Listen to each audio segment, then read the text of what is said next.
Parable. Not all at once. One day a preacher came to the hall to address the faithful. The room was empty except for a young groom who sat in the front row. The preacher thought to himself, "Should I speak or not?" And he decided to ask the groom, "There is no one else here, do you think I should speak or not?" The groom answered, "Sir, I am a simple man, and I don't know anything about it. But when I go to the stable and see that all the horses have run away and only one is left, I will still give her something to eat." The preacher, taking these words to heart, began his sermon. He spoke for more than 2 hours, and when he finished, he felt relieved. He wanted to hear confirmation of how good his speech was. He asked, "Well, how did you like my sermon?" The groom replied, "I have already said that I am a simple man and do not understand all this.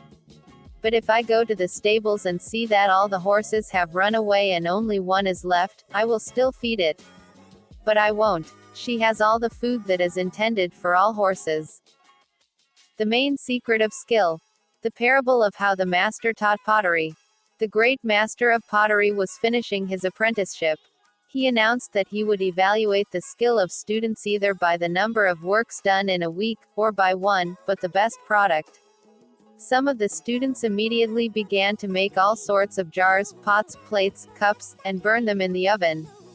They got up as early as possible to do as much as possible. They discussed mistakes with each other, shared experiences and ideas. They had no secrets from each other, because it did not affect the number of jobs. Other students decided not to waste time and effort. They spent a lot of time in fantasies, wanting to come up with the most beautiful and perfect vase, the most correct shape, the most bright colors, a large size and the most unusual pattern. Everyone kept their ideas secret. They only appeared in the workshop on the last day and worked all night until the morning. In the morning, the Grand Master asked the students to bring their work. For a long time, the students brought out pitchers, plates, cups, and pots. The teacher marveled at the ingenuity of young potters. He praised each of them, noting several talented works among the many unsuccessful ones, and the students who didn't get enough sleep brought one vase each. None of them were perfect or beautiful, but they had many disadvantages, so the great master demonstrated the main secret of his skill. And the students thanked him for the object lesson. How much does a glass of water weigh? The professor picked up a glass of water, held it out and asked his students, "How much do you think this glass weighs?" There was an animated murmur in the audience. "About 200 grams. Number, 300 grams, perhaps. And can in all 500, began to be heard answers. "I really won't know for sure until I've weighed it. But that's not necessary now. My question is this, what happens if I hold the glass like this for a few minutes?" "Nothing. Really, nothing terrible will happen," the professor replied. "What happens if I hold this glass at arm's length for, say, 2 hours? Your hand will start to hurt. What if it's all day? Your arm will be numb, and you will have severe muscle disorders and paralysis. You may even have to go to the hospital," said one of the students. "How do you think the weight of the glass will change if I just hold it all day?" "No," the students replied in confusion. "What do you need to do to fix it?" "Just put the glass on the table," one student said cheerfully. "Exactly," the professor replied joyfully, "so it is with all the difficulties of life. Think about a problem for a few minutes and it will be there for you. Think about it for a few hours, and it will start to suck you in. If you think all day, it will paralyze you. You can think about the problem, but usually it does not lead to anything. Its weight will not decrease. Only an action can solve the problem. Solve it, or put it aside.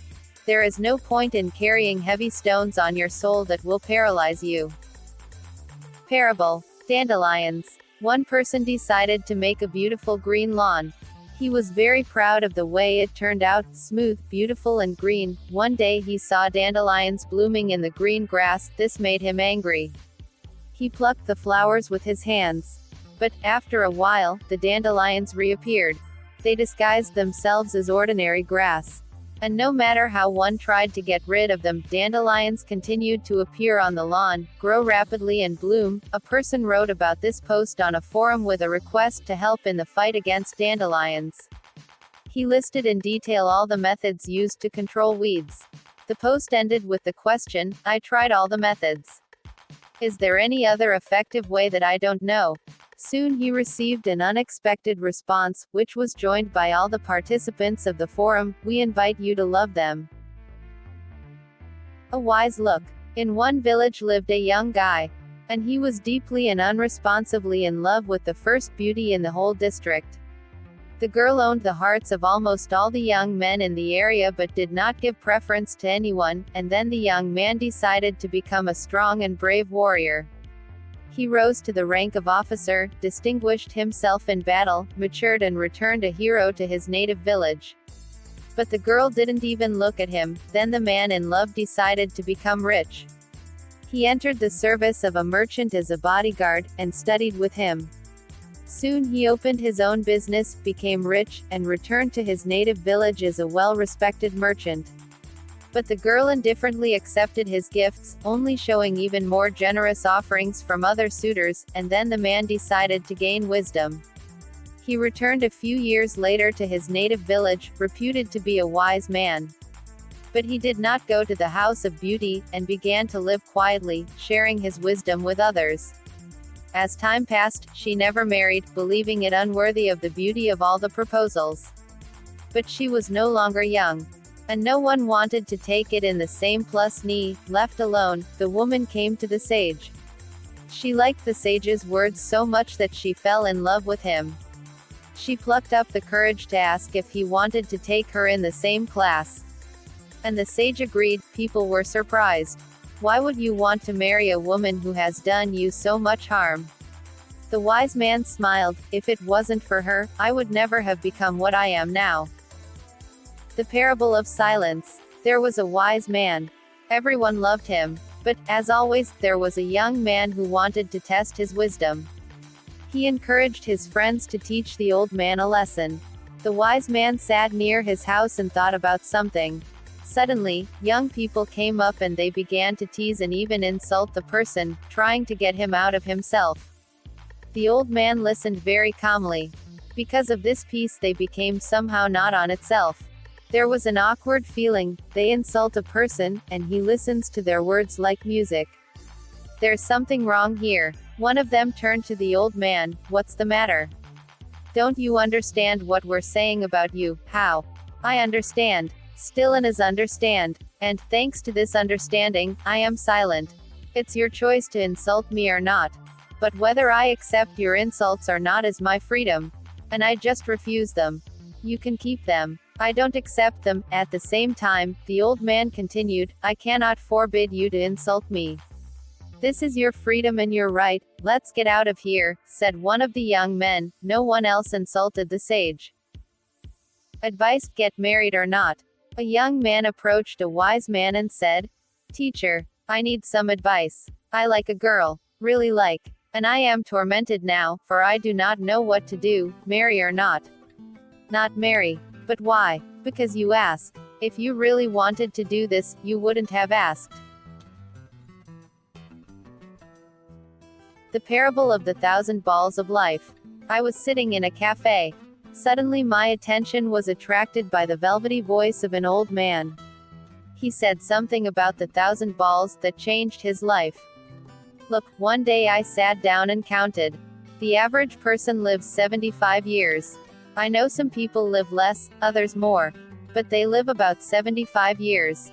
Now I multiply 75 by 52, the number of Sundays in a year, and get 3,900, the number of Sundays in your life. When I thought about it, I was 55. This meant that I had already lived about 2,900 Sundays. And I only had 1,000 left.